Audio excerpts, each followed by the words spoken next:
RTI Live News. Ask for right. నమస్తే RTI news కి స్వాగతం. తెలంగాణ రాష్ట్ర వ్యాప్తంగా రజక వృత్తిదారులు ఉచిత కరెంటు బిల్లులతో ఇబ్బందులు ఎదుర్కొంటున్నారని జిల్లా ఉపాధ్యక్షులు సుంకరి బాలకృష్ణ అన్నారు. నాగర్ కర్నూలు జిల్లా కేంద్రంలో తెలంగాణ రజక రిజర్వేషన్ సమితి నాగర్ కర్నూలు జిల్లా అధ్యక్షులు గోవింద్ బాలస్వామి, మండల అధ్యక్షులు కొట్ర మల్లేష్ అధ్యక్షతన 11/5/2025 ఆదివారం ఏర్పాటు చేసిన జిల్లా సమావేశానికి ముఖ్య అతిథులుగా రాష్ట్ర అధ్యక్షులు గోపి రజక హాజరై మాట్లాడుతూ తెలంగాణ రాష్ట్ర వ్యాప్తంగా రజక వృత్తిదారులకు బ్యాంకులో ఎలాంటి షరతులు లేకుండా 2 లక్షల రూపాయలు ఇచ్చి వృత్తిని ప్రోత్సహించాలని బీసీ మంత్రివర్యులు శ్రీ పొన్నం ప్రభాకర్ను గతంలో 2 సార్లు రాష్ట్ర అధ్యక్షులు గోపి రజక కలిసి చెప్పడం జరిగింది. కావున ముఖ్యమంత్రి రేవంత్ రెడ్డి గారి దృష్టికి తీసుకువెళ్లి నిరుద్యోగ యువతకు మరియు వృత్తిదారులకు ఉపాధి అవకాశాలు కల్పించే విధంగా రుణాలు ఇచ్చి ఆదుకోవాలని కోరారు. జిల్లా వర్కింగ్ ప్రెసిడెంట్ సింగరాజులు ఆంజనేయులు మాట్లాడుతూ నాగర్ కర్నూలు జిల్లాలో రజక వృత్తిదారులు ఉచిత విద్యుత్ బిల్లులు 1000లలో బిల్లులు రావడంతో విద్యుత్ అధికారుల నుంచి తీవ్ర ఒత్తిడికి గురవుతున్నారు. కావున తక్షణమే ఉచిత విద్యుత్ బిల్లులు బకాయిలు విడుదల చేసి మాకు న్యాయం చేయాలని బీసీ మంత్రిని కోరారు. కార్యక్రమంలో జిల్లా కార్యదర్శి గుణ సురేష్, జిల్లా సంయుక్త కార్యదర్శి జాజిమొగ్గ రాములు, బొమ్మకంటి సైదులు తదితరులు పాల్గొన్నారు. జిల్లా కేంద్రంలో ఏర్పాటు చేసినటువంటి జిల్లా ముఖ్య నాయకుల సమావేశానికి తెలంగాణ రజక రిజర్వేషన్ సమితి రాష్ట్ర అధ్యక్షులు గోపి రజక అనే మేము హాజరు కావడం జరిగింది.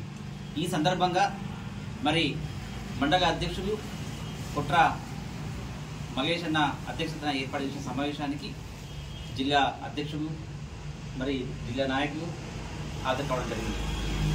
ముఖ్యంగా ఈ రాష్ట్రంలో ఒకే ఒకసారి 3 నెలల ఉచిత కరెంటు బిల్లులు మాత్రమే శాంక్షన్ కావడం జరిగింది. తర్వాత సంవత్సరం గడుస్తున్నా ఇప్పటికీ బకాయిలు ఏవైతే ఉచిత కరెంటు 250 యూనిట్ల బకాయిలు ఉన్నాయో మరి అవి ఇంతవరకు బిల్లులు పెండింగ్లో ఉన్నాయి. కాబట్టి ఆ బకాయిలు ఏవైతే ఉన్నాయో 10,000 నుండి 20,000, 30,000 వరకు ఉన్నాయి. ఈ స్థితిలో రజక వృత్తిదారులు ఎవరైతే ఉన్నారో అయోమయ స్థితిలో ఉన్నారు. అటు పోతే కరెంటు అధికారులు కూడా వారిపైన ప్రెజర్ చేయడం జరుగుతుంది.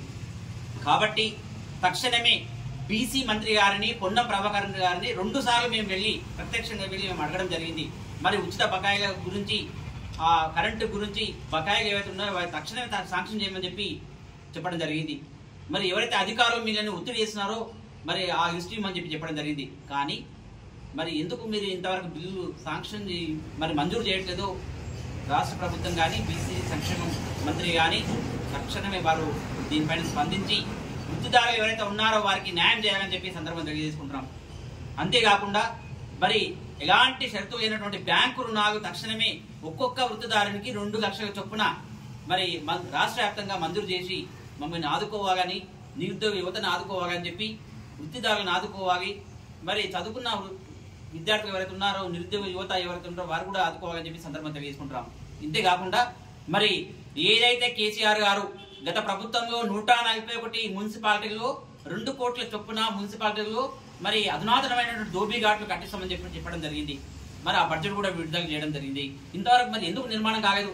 2-3 తప్ప హైదరాబాద్ దోబీ ఘాట్లు, అధునాతన దోబీ ఘాట్లు ఇస్తామని చెప్పిన 2 కోట్లు కానీ దోబీ ఘాట్లు కానీ నిర్మాణానికి నోచుకోలేకపోయినాయి. కాబట్టి ఈ విషయాన్ని కూడా రాష్ట్ర ప్రభుత్వము ఆలోచించి తక్షణమే 2 కోట్లు విడుదల చేయాలని చెప్పి ప్రతి మున్సిపాలిటీకి ఈ సందర్భం తెలియజేసుకుంటున్నాం.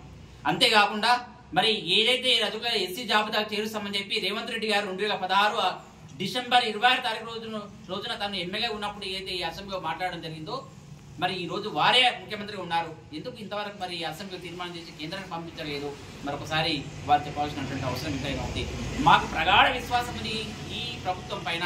రేవంత్ రెడ్డి గారు మాట్లాడిన ఎస్సీ రిజర్వేషన్ పైన మాకు ప్రగాఢ విశ్వాసం ఉంది.